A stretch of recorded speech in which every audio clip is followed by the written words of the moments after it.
Sangré Extension dans la commune de Cocody. Georges Irier évacue l'eau de son magasin de gaz à l'aide d'une pelle. Son commerce a été inondé lors des pluies diluviennes de ces 2 derniers jours. Ça vient depuis 6 h, 7 h, depuis le matin, ça a été évacué. Il y a eu des déchets, le magasin, tout ça est enlevé, les déchets qui sont là. Ça arrive dans la douche. Non loin de là, d'autres magasins ont également été inondés. Une situation inquiétante pour certains commerçants. Bon, ça arrivait jusqu'à ce niveau-là. Voilà, mais comme les habits sont dans les vitres et puis c'est en haut, il a pu refaire sortir l'eau et puis ça n'a pas mouillé les habits. Heureusement que j'étais là, donc j'ai pu au moins essayer de limiter les dégâts. Selon les habitants, cette inondation a été provoquée par des travaux entrepris peu avant la pluie par des riverains. Les riverains, ceux de l'autre côté, ont pris, comment on appelle, de la terre rouge pour venir barrer la circulation d'eau. Et voyant, comment on appelle, un centre commercial et la pharmacie en face sont venus déguerpir la partie. Et c'est de là viennent maintenant, ceux qui ont barré d'un premier temps, viennent se battre avec les autres, disant, chez eux c'est inondé. Eux aussi disent c'est inondé. Mais comment faire? Quelle solution il faut trouver? Les deux coins se sont bagarrés. Nous avons tenté en vain d'entrer en contact avec les personnes incriminées. La voie est devenue impraticable pour les passants. Je suis passé par là comme ça. Puis bon, un coup, ça a été néfaste pour moi. Bon, mes cheveux sont restés à l'intérieur, donc il fallait que je fuis, puisqu'ils n'habitent pas d'ici. Si j'étais à Bobo, si je ne prenais pas où, il allait trouver autre chose pour voter. Nous suivons le chemin de l'eau de ruissellement qui termine sa course dans un lac. Ici, le responsable de l'église du christianisme céleste, situé au bord du lac, raconte son calvaire depuis 15 ans. Quand ça vient, ça monte progressivement jusqu'à sa vase sur le toit, quelquefois sur le toit du temple. On est obligé de ramasser les effets, on sort pour s'abriter chez les voisins. Quand l'eau descend, on revient. C'est ce qu'on a fait depuis qu'on est arrivé, depuis 2005 qu'on est là. La Sodexam, société d'exploitation et de développement aéroportuaire, aéronautique et météorologique, parle d'une saison pluvieuse normale. Chaque an donne l'évolution moyenne de la pluviométrie sur la ville d'Abidjan. Ça montre une année normale de pluviométrie puisqu'on n'a pas encore dépassé, on n'est pas encore passé plus de, on en a 50 mais c'est très peu. Qui a dépassé 50 mm de pluie. Il n'y a que Benjamin qui a dépassé le 6 mai 50 mm de pluie. Aujourd'hui, on n'a pas encore dépassé le seuil critique pour les inondations. Selon le directeur de la météorologie, la pluie n'est pas le seul facteur d'inondation. La survenue des inondations répond à plusieurs facteurs. Il n'y a pas que la pluie. La pluie est le facteur déclenchant, mais il y a plusieurs autres facteurs qui rentrent en jeu. Malgré ce regain de pluie au mois de juin, nous constatons quand même un déficit pluviométrique par rapport à l'année 2019 pour la même période. La grande saison des pluies de 2020 va s'étendre jusqu'au 15 juillet prochain pour la zone sud. Le nord du pays connaîtra sa grande saison pluvieuse en juillet et août. L'armée ivoirienne est en alerte à la frontière nord avec le Burkina Faso. Depuis le mois de février 2020, elle a lancé une vaste opération de sécurisation de la bande frontalière commune sur les quelques 580 km de frontières terrestres que partage la Côte d'Ivoire avec le Burkina Faso et le Mali. Et cette opération vise à endiguer dans cette zone tout trafic illicite, les braquages à main armée, mais surtout l'action de groupes armés terroristes à l'étape embryonnaire. Et il s'agit donc d'empêcher l'installation de bases terroristes sur le territoire ivoirien. L'armée ivoirienne contrôle la zone comprise entre l'Aliraba, Petit Nagpou, Sikolo et Kafolo. Des hommes ont été engagés sur le théâtre des opérations avec des moyens conséquents pour sécuriser cette zone frontalière. Ils sont au nombre de 1000 soldats. Un déploiement en vue d'une sécurisation optimale. Il s'agit pour les militaires ivoiriens d'exécuter de manière efficace leur mission de protection des populations et de leurs biens.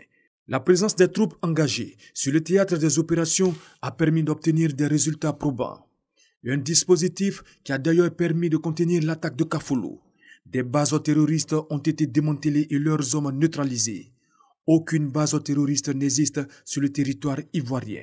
Toutes les zones identifiées comme pouvant servir de refuge dans la forêt de la Comoé font l'objet de fouilles et de ratissages. La zone nord est sous contrôle des forces armées ivoiriennes. D'ailleurs, le chef d'état-major général des armées, le général de corps d'armée Lassina Doumbia, lors de sa visite à ces hommes le 22 avril dernier, affirmait: Nous estimons qu'aucun État ne devrait laisser une quelconque partie de son territoire être utilisée pour s'organiser, pour préparer et mener des attaques terroristes en territoire voisin ou s'y réfugier après avoir commis de tels forfaits. C'est une question qui relève de la morale. Cette zone pourra être stabilisée de façon durable. Pour renforcer son combat contre ces fléaux, une académie internationale de lutte contre les terroristes va bientôt ouvrir ses portes à Jacquesville. Et cette académie est un puissant moyen pour réformer les troupes ivoiriennes et étrangères lors d'une situation de crise. Elle permettra d'anticiper, voire neutraliser d'autres attaques terroristes sur l'ensemble du territoire et même au-delà. Pour l'attaque du poste mixte armée-gendarmerie à Kafolo dans la sous-préfecture de Sikolo, au nord-est de la Côte d'Ivoire, les enquêtes sont en cours pour déterminer la nature, les circonstances et le bilan définitif. 223 nouveaux cas de la maladie à coronavirus enregistrés en Côte d'Ivoire ce jeudi. Sur 796 échantillons prélevés, soit 28% de cas positifs, 38 guéris et 0 décès. À la date du 11 juin 2020, la Côte d'Ivoire compte donc 4404 cas confirmés, dont 2212 personnes guéries, 41 décès et 2151 cas actifs. Face au nombre croissant de cas, le CNS décide du maintien de l'interdiction des rassemblements de population à Abidjan, dont le maximum autorisé est dorénavant réduit de 200 à 50 personnes. L'isolement du Grand Abidjan est toujours maintenu, ainsi que la fermeture des frontières et l'état d'urgence. Ce sont 100 journalistes, agents assimilés et professionnels des arts et de la culture qui bénéficient de la première partie de cette chaîne de solidarité. Ils reçoivent une tonne de riz, 100 bidons d'huile, des boîtes de tomates, des kits sanitaires et des pâtes alimentaires, entre autres. L'initiative citoyenne est de Serge Koléa, Super Ebony 2019, ambassadeur de bonne volonté. Cette chaîne de solidarité qui vient d'être lancée est l'aboutissement d'une volonté du Super Ebony, volonté sociale d'aider les confrères en tant que Super Ebony, mais volonté sociale aussi d'attirer toutes les bonnes volontés, tous les grands décideurs sur ces deux corporations. Médias, arts et culture, des secteurs d'activité fortement impactés par la crise sanitaire due au nouveau coronavirus. Ces dons sont pour les bénéficiaires un coup de pouce salutaire. Vous voyez que c'était un geste où tout le monde était heureux. Il y a eu des personnes qui sont réparties avec du riz, de l'huile, du savon, des cache-nez et plusieurs autres articles. Et donc vraiment c'était très bien. Et je félicite encore une fois de plus notre ambassadeur, parce que Serge Koléa, le Super Ebony, est un ambassadeur. La vitrine, c'est lui véritablement qui doit donner le tempo et nous le suivons. Cette initiative, qui a eu la caution de l'Union nationale des journalistes de Côte d'Ivoire, a bénéficié de l'appui des personnes et personnalités de bonne volonté, la ministre Liramata Bakayoko, ministre de la Femme, de l'Enfant et de la Famille, le directeur général de la CGAE et Dr Frédéric Yao.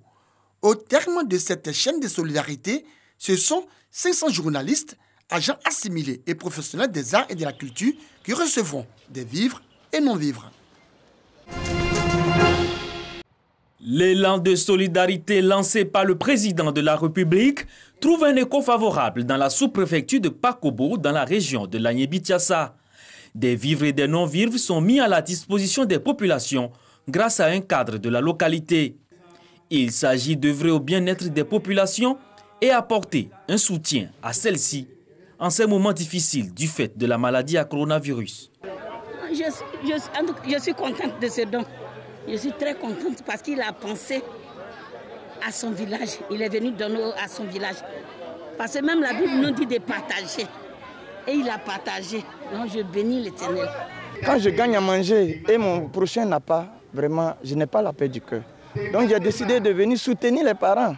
Moi j'en ai, mais est-ce que la population de Pakobo en a? Je demande que tous les cadres se mobilisent pour le développement de Pakobo. Des sacs de riz, des cartons d'huile et du gel hydroalcoolique estimé à près de 2 millions de francs CFA.